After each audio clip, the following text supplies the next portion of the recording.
আজকের গুরুত্বপূর্ণ আঞ্চলিক সংবাদে সবাইকে জানাই স্বাগতম। আজ হলো 7 ফেব্রুয়ারি, 24 মাঘ, শনিবার। আজকের সকালের বরাক উপত্যকা তথা আসাম এবং দেশের গুরুত্বপূর্ণ বিশেষ বিশেষ খবর হলো: খনি দুর্ঘটনায় মৃত্যু বেড়ে 29, রিপোর্ট তলব কেন্দ্রের, কোর্টের রুশের মুখে এসপিডিসি, ঘটনায় জড়িতদের পরিচয় চেয়ে পুরস্কার ঘোষণা, গ্রেফতার 2। শীঘ্রই চালু হচ্ছে শিলচর ধর্মনগর ও শিলচর মিজোরাম দৈনিক ট্রেন, সাংসদকে আশ্বাস রেলমন্ত্রীর। উন্নয়নে পুরোপুরি ব্যর্থ সিদ্দিকের সঙ্গ ছাড়ছেন দক্ষিণের জনগণ, বললেন আজিজুর রহমান তালুকদার। ফের চালু হলো দামফুলার উচ্ছেদস্থলের শিক্ষা প্রতিষ্ঠান।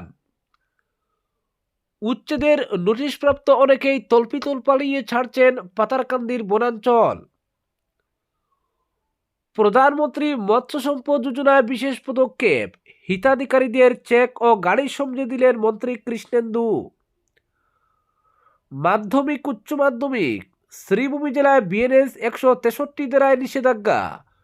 মঙ্গল ও বুধবার থেকে মাধ্যমিক ও উচ্চ মাধ্যমিক পরীক্ষা। এবং সর্বশেষ খবরটি হলো, মাতৃত্ব জোর করে চাপিয়ে দেওয়া যাবে না, 30 সপ্তাহে গর্ভপাতের অনুমতি দিয়ে বলল সুপ্রিম কোর্ট।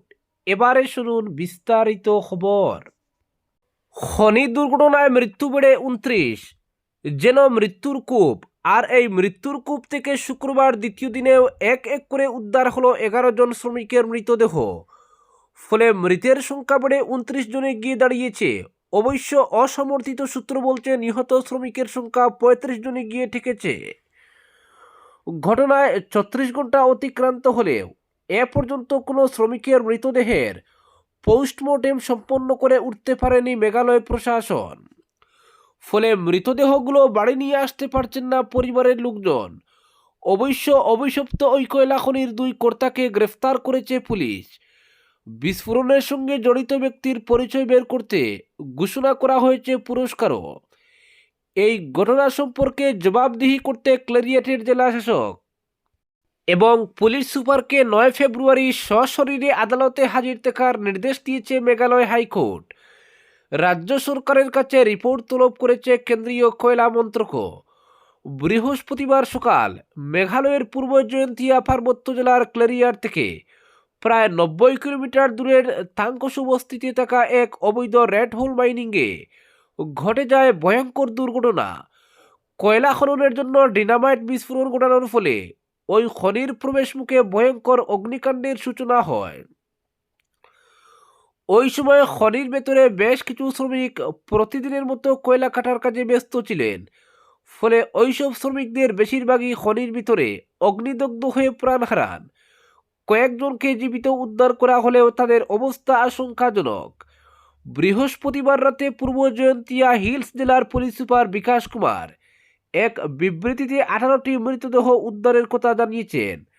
শুক্রবার উদ্ধার হয়েছে আরও 11টি মৃতদেহ। ফলে অভিশপ্ত ওই অবৈধ কয়লা খনিতে মৃত্যু হওয়া শ্রমিকের সংখ্যা বেড়ে 29 জন হয়েছে।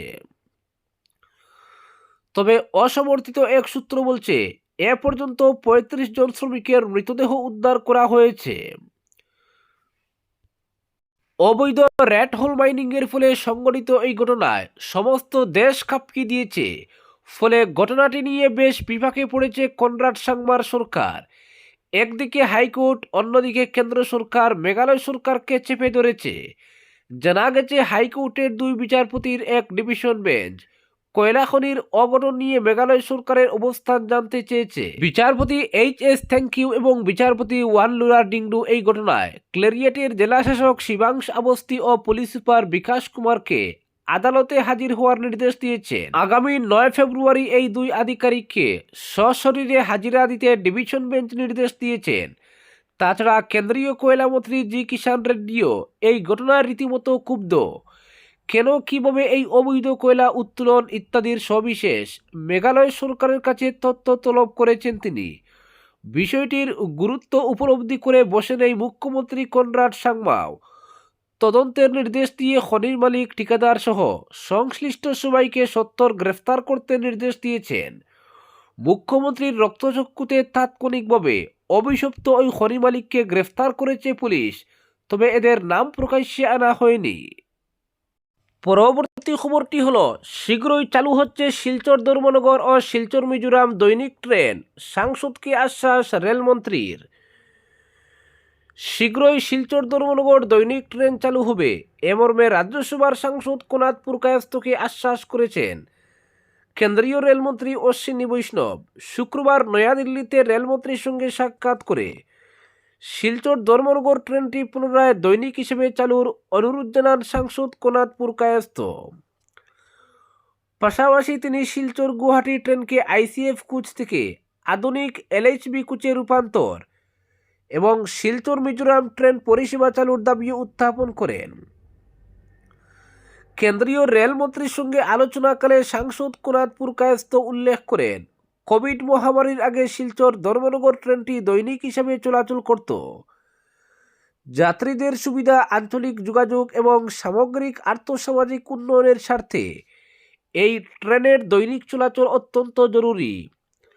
বর্তমানে ট্রেনটির ফ্রিকোয়েন্সি কমে গিয়ে মঙ্গল ও শুক্রবার 55677 ডিএন শিলচর ধর্মনগর প্যাসেঞ্জার এবং বুধ ও শনিবার 55678 UP Dharmanagar Silchar passenger train চলাচল করছে।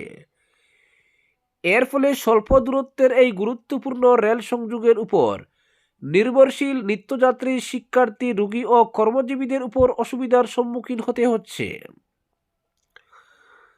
ধারাবাহিক যাত্রী চাহিদার কথা বিবেচনা করে যত দ্রুত সম্ভব ট্রেনটির দৈনিক পরিষেবা পুনরায় চালুর জন্য জোরালো অনুরোধ জানান তিনি। এছাড়াও সাংসদ রেলমন্ত্রীর কাছে শিলচর সাইরাং ট্রেন পরিষেবা দ্রুত চালুর জরুরি প্রয়োজনীয়তার উপর গুরুত্ব আরোপ করেন। তিনি বলেন, মিজোরামের সঙ্গে সরাসরি রেল যোগাযোগ স্থাপিত হলে আন্তঃরাজ্য যোগাযোগ উল্লেখযোগ্যভাবে বৃদ্ধি পাবে এবং বাণিজ্য, পর্যটন ও পরিবহন ব্যবস্থার ব্যাপক উন্নতি ঘটবে। দীর্ঘদিনের প্রত্যাশিত শিলচর সাইরাং ট্রেন পরিষেবা চালু হলে উত্তর পূর্বাঞ্চলের যোগাযোগ ও উন্নয়নের ক্ষেত্রে এটি একটি যুগান্তকারী পদক্ষেপ হিসেবে বিবেচিত হবে বলেও তিনি মত প্রকাশ করেন।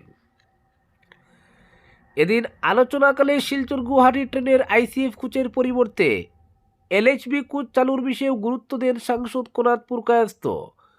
তার বক্তব্য অনুযায়ী এই রুটে সারা বছরই প্রচুর যাত্রী চলাচল করেন। এলএইচবি কোচ চালু হলে যাত্রীদের নিরাপত্তা, আরামদায়ক যাত্রা এবং পরিচালন দক্ষতা উল্লেখযোগ্যভাবে বৃদ্ধি পাবে। পাশাপাশি পরিষেবাটি আধুনিক ভারতীয় রেলের মানদণ্ডের সঙ্গে সামঞ্জস্যপূর্ণ হবে। এইসব দাবির প্রেক্ষিতে রেল মন্ত্রক শীঘ্রই ইতিবাচক পদক্ষেপ গ্রহণ করবে বলে আশা ব্যক্ত করেন রাজ্যসভার সাংসদ কোনাদ পুরকায়স্থ। পরবর্তী খবরটি হল, উন্নয়নে পুরোপুরি ব্যর্থ সিদ্দিকের সঙ্গ ছাড়ছেন দক্ষিণের জনগণ, বললেন আজিজুর রহমান তালুকদার। দক্ষিণ করিমগঞ্জের সমজেলার মর্যাদা, নিলামবাজার ব্লক কার্যালয় স্থাপন, এসবি বিদ্যানিকেতন হায়ার সেকেন্ডারি স্কুলের খেলার মাঠে স্টেডিয়াম নির্মাণ সবকিছুই ভাওতাবাজি, এমনই বিস্ফোরক অভিযোগ তুলে দক্ষিণ করিমগঞ্জের 4 বারের বিধায়ক তথা প্রাক্তন মন্ত্রী সিদ্দিক আহমেদকে বিঁধলেন জেলা কংগ্রেসের কার্যকরী সভাপতি তথা দলীয় টিকিট প্রত্যাশী আজিজুর রহমান তালুকদার। দক্ষিণ করিমগঞ্জের উন্নয়নের নামে 20 বছর জনগণের সঙ্গে প্রতারণা করে ভোট বৈতরণী পার পেলেও আর নয়, দেরিতে হলেও জনগণের বিধায়কের আসল চেহারা উপলব্ধি করতে পেরেছেন এবং তার সঙ্গ ছেড়েছেন দাবি করে আসন্ন বিধানসভা নির্বাচনে বিধায়ক সিদ্দিকের প্রতারণার ফাঁদ থেকে সতর্ক থাকতে দক্ষিণের সর্বস্তরের জনগণের প্রতি আবেদন জানালেন জেলার পুড়াখাওয়া রাজনীতিবিদ, কংগ্রেসের অন্যতম প্রার্থী প্রত্যাশী আজিজুর রহমান তালুকদার। শুক্রবার সন্ধ্যায় নিলামবাজারে এক সভায় দক্ষিণ করিমগঞ্জের বিধায়ক সিদ্দিক আহমেদের উন্নয়ন নিয়ে ব্যর্থতার অভিযোগ তুলে রীতিমতো সরব হন কংগ্রেসের একাংশ নেতা।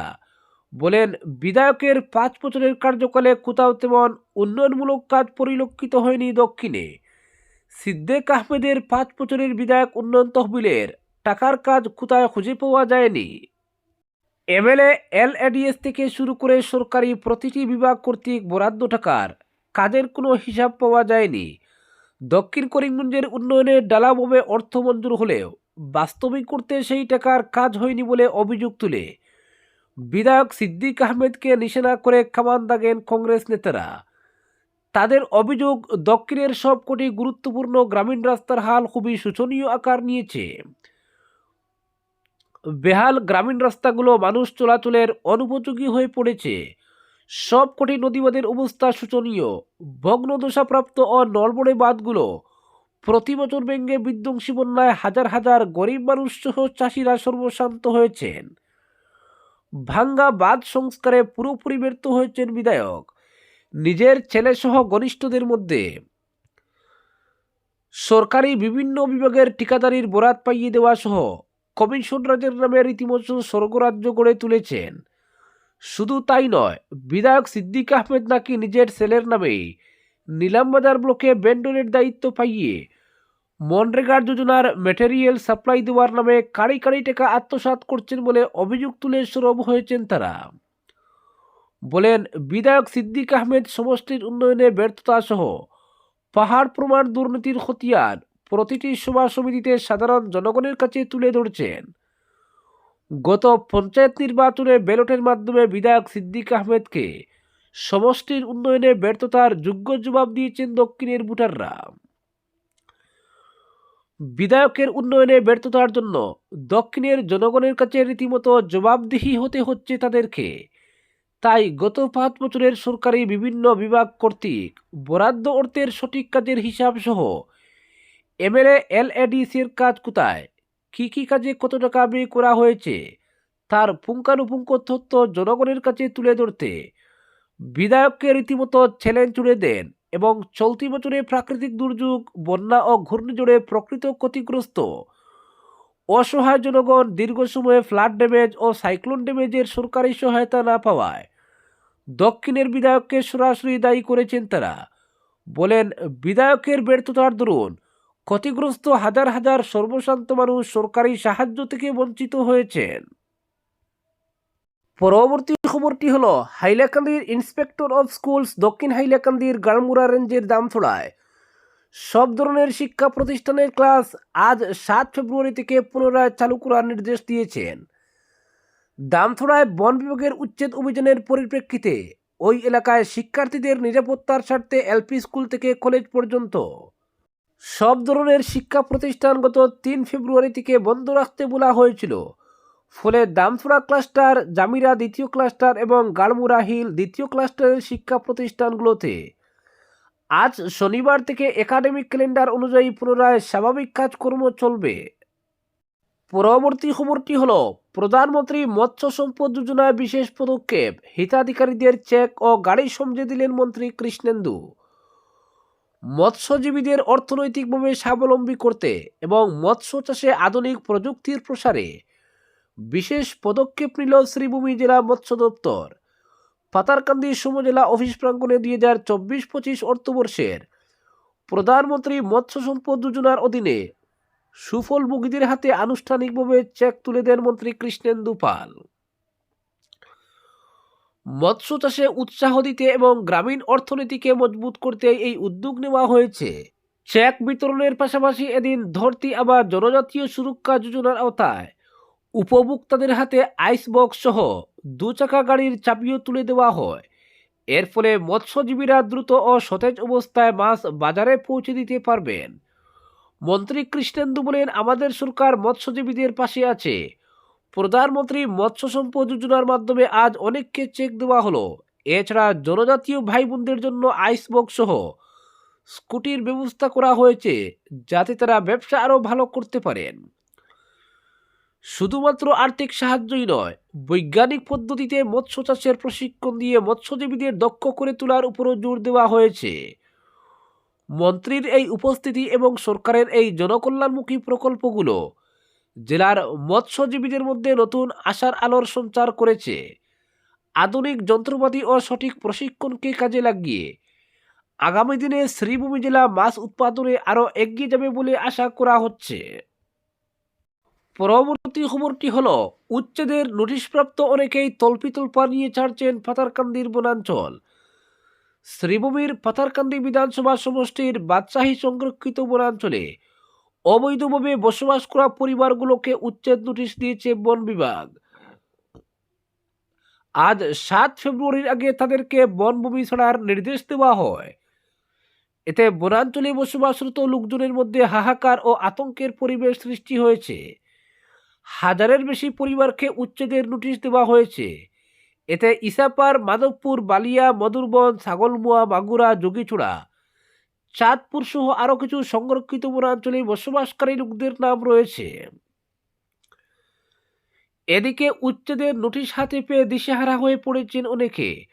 তাদের মধ্যে বেশ কোটি পরিবার সরকারি বুলডোজার চলার আগেই নিজেদের ঘরবাড়ি ভেঙে নিয়ে নিরাপদ আশ্রয় গ্রহণে ছুটেছেন। গত কদিন ধরেই এমন দৃশ্য বিরাজ করছে উল্লেখিত অঞ্চলসমূহে। আজকের বিশেষ সংবাদ এখানেই সমাপ্ত।